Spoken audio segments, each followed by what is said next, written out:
Bismillahirrahmanirrahim. Assalamualaikum warahmatullahi wabarakatuh.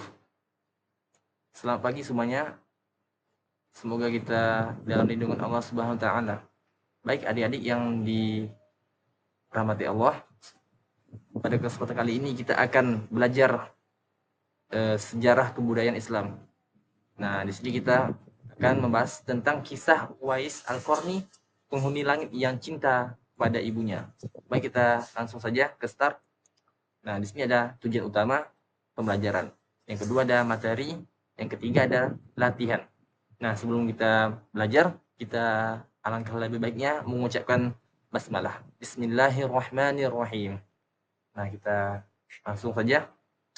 Tujuan pembelajaran setelah mempelajari kisah Uwais Al-Qarni, peserta didik diharapkan mampu memahami kehidupan Uwais Al-Qarni sebagai seorang tabi'in yang mulia.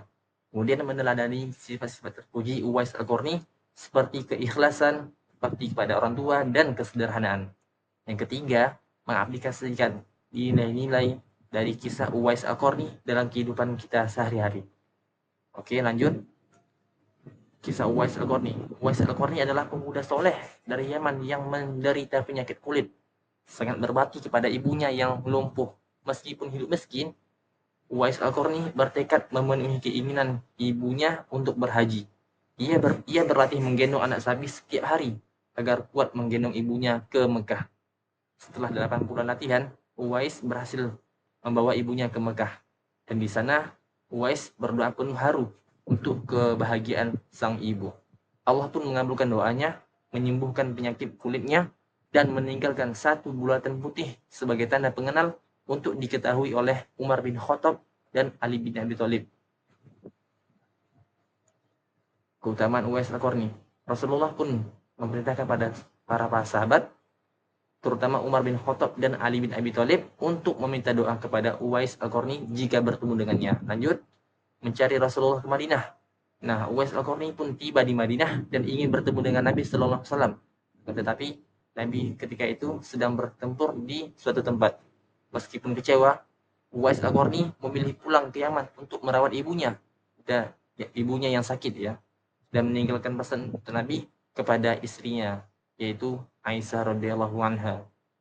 Nah, setelah perang, Nabi menyebut Uwais Al-Qarni sebagai penghuni langit dengan ciri tanda putih di telapak tangannya. Umar bin Khattab dan Ali bin Abi Thalib akhirnya bertemu Uwais dan memintanya mendoakan mereka. Tetapi Uwais Al-Qarni justru meminta doa untuk dirinya.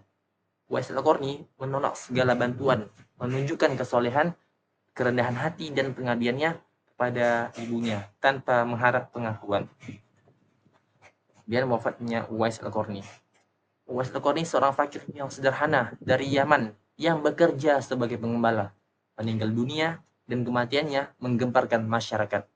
Meskipun tak dikenal oleh banyak orang di masanya, jenazahnya diurus oleh banyak orang yang tiba-tiba muncul, yang konon diduga adalah para malaikat.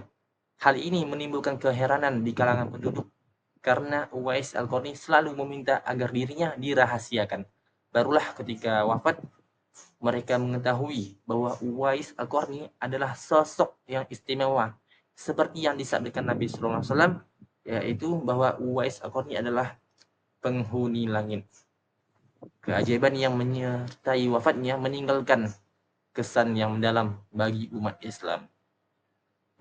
Nah, sifat-sifat Uwais Al-Qarni. Yang pertama, berbakti kepada ibunya. Ya, berbakti kepada orang tuanya. Nah, kita tahu bahwa berbakti kepada orang tua, terutama ibu, adalah amalan yang sangat dianjurkan dalam Islam. Kemudian kehidupan yang sederhana. Nah, kesederhanaan dalam hidup mengajarkan kita untuk tidak terikat pada dunia dan lebih fokus kepada amalan akhirat. Kemudian ikhlas dalam beribadah. Ya. Uwais Al-Qarni dengan penuh ikhlasan untuk beribadah tanpa mengharapkan pujian atau pengakuan dari manusia. Dan ia menyembunyikan kebaikannya dan semata-mata hanya mengharapkan rahmat Allah Subhanahu wa taala. Kemudian yang sifat keempat, tawaduk ya. Uwais Al-Qarni tidak pernah mencari popularitas atau pengakuan dari orang lain. Kemudian patuh pada Allah. Uwais Al-Qarni selalu menjalankan perintah Allah dan menjauhi larangannya. Yang keenam, sabar dan tegar. Meskipun hidup dalam kemiskinan dan kesulitan, Uwais Al-Qarni tetap sabar dan tetap tegar. Baik, kita lanjut. Nah, di sini ada video nih.